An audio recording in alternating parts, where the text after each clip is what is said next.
اعوذ باللہ من الشیطان الرجیم بسم اللہ الرحمن الرحیم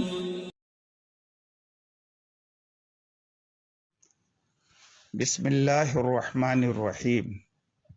میں مجاہد حسین رضوی، استاذ دارالعلوم غریب نواز الہ آباد،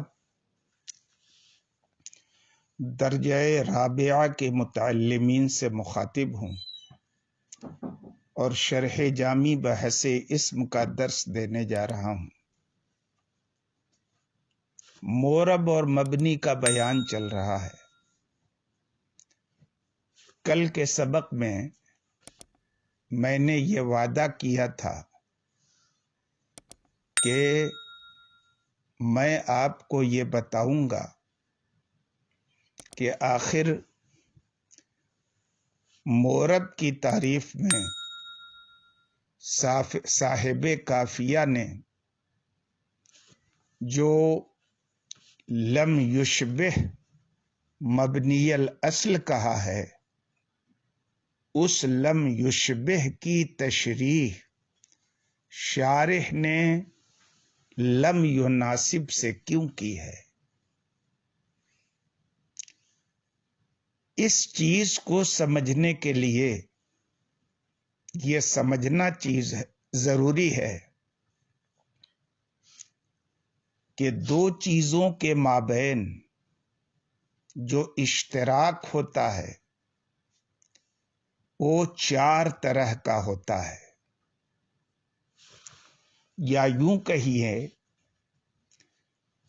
کہ دو چیزوں کے مابین اشتراک کی چار قسمیں ہیں۔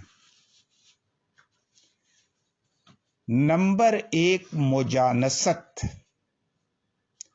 یعنی دو چیزوں کا ایک جنس میں مشترک ہونا، جیسے انسان اور فرش کہ ان دونوں کا اشتراک حیوانیت میں ہے اور دونوں کی جنس حیوان ہے، تو انسان اور فرش کے بیچ مجانست کا اشتراک ہوا۔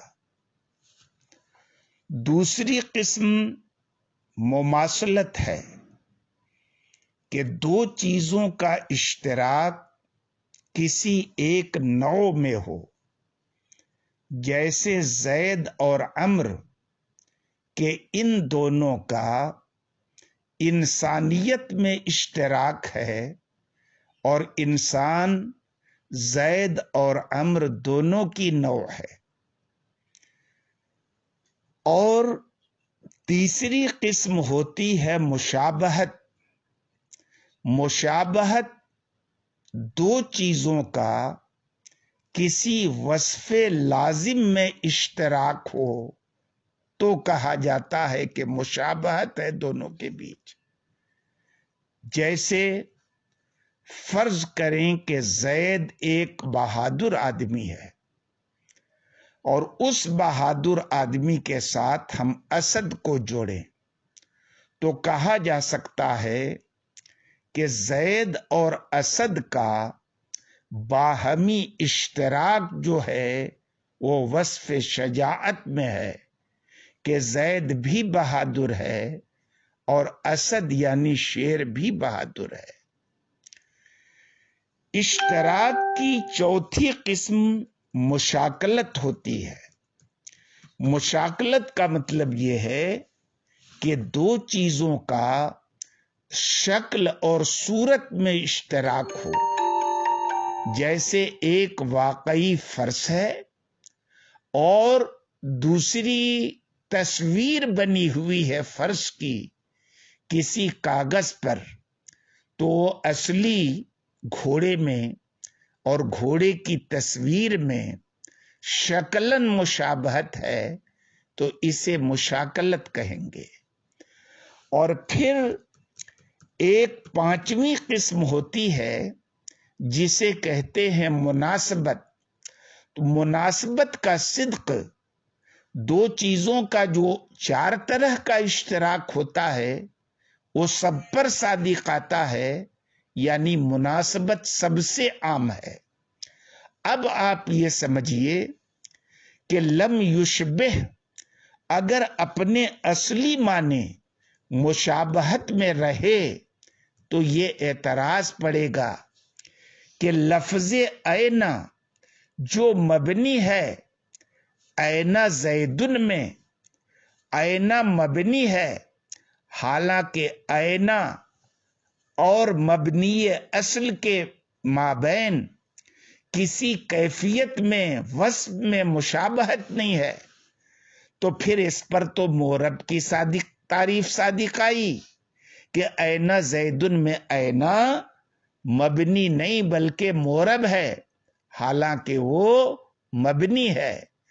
اس اعتراض کا یہ جواب دیا گیا کہ لم یشبہ سے مراد اس کی مخصوص قسم لم یناسب ہے، اور اینا اور مبنی اصل میں یہ مناسبت ہے کہ جس طرح سے مبنی اصل میں ایک ہے حمزہ استفہام، حرف استفہام، اس استفہام کے معنی پر اینا مشتمل ہے، تو اینا کی حمزہ استفہام سے مناسبت ہو گئی، اس لیے وہ مبنی قرار دیا گیا۔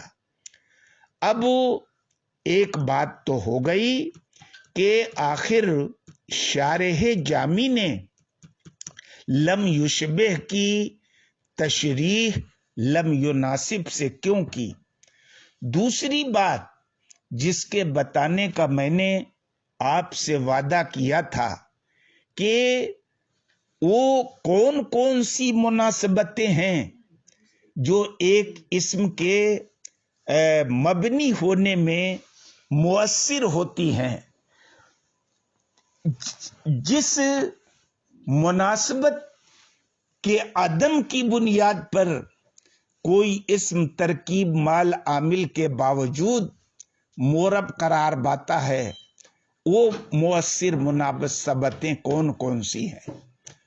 اب وہی بات میں آپ کو بتانے جا رہا ہوں کہ مبنی اصل کے ساتھ مؤثر مناسبت کی چند صورتیں ہوتی ہیں۔ نمبر ایک، اسم جو ہے مبنی اصل کے معنی کو متضمن ہو، جیسے اینا۔ اینا مبنی ہے، یہ کیوں مبنی ہے؟ اینا زیدن آپ کہیں تو اینا زید کے ساتھ مرکب ہے، عامل کا بھی تحقق ہے، لیکن اس کے باوجود یہ مبنی ہے کیونکہ مبنی اصل کے ساتھ یہ مشابہ ہے، یعنی مناسب ہے۔ اور کس معنی میں مناسب ہے؟ کہ یہ حمزہ استفہام کے معنی پر مشتمل ہے۔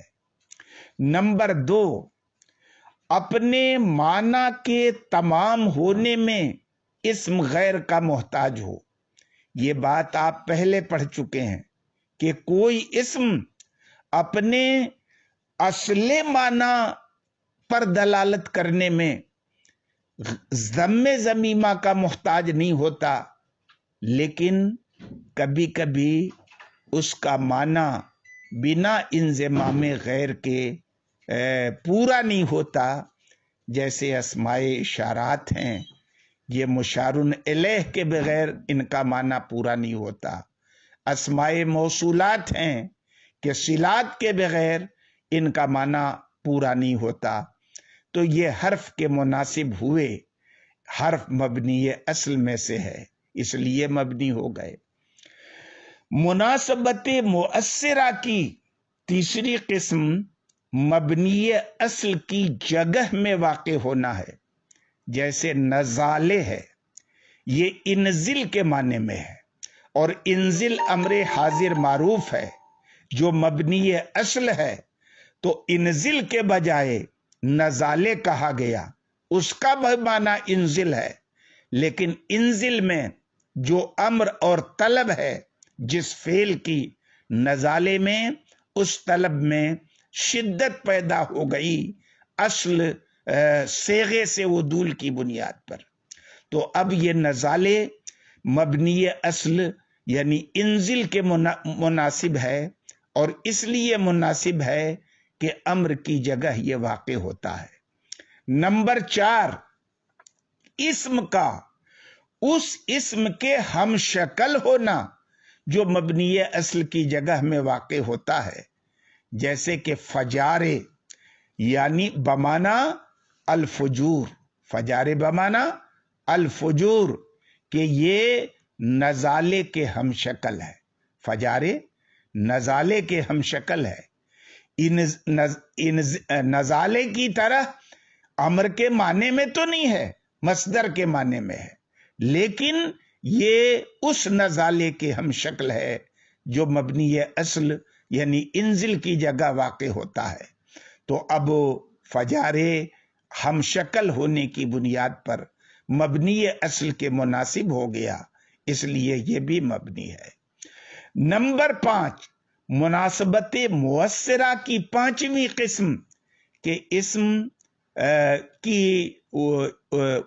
اسم ایسے اسم کی جگہ واقع ہو جو مبنی اصل کے ساتھ مشابہ ہے، جیسے منادہ مضموم، مثلا یا زیدو، یا زیدو آپ پڑھ چکے ہیں کہ یا حرف ندا جو ہوتا ہے وہ ادعو کے قائم مقام ہوتا ہے، تو یا زیدو کا معنی ہوا ادعو کا، یا زیدو آپ نے پکارا، سامنے زید ہے تو کیا معنی ہوا ادعو کا، لیکن ادعو کا کی جگہ پر جو کا یہ مبنی ہے اس کی جگہ پر زید واقع ہو گیا، اس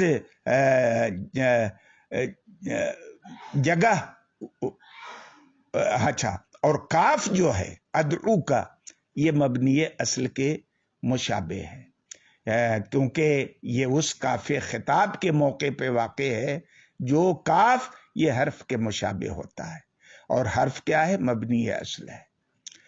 یا یہ کہ مبنی اصل کی طرف مضاف ہو، یعنی اسم کے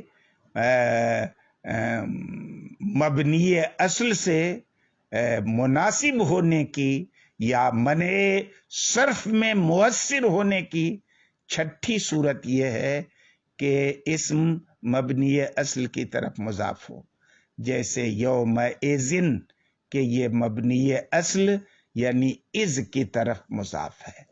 تو یہ 2 باتیں میں نے بتانے کا کل کے سبق میں وعدہ کیا تھا، یہ ساری باتیں یعنی وہ 6 مناسبتیں جو منع اعراب میں مؤثر ہیں، ان کو آپ اچھی طرح سے یاد کر لیں۔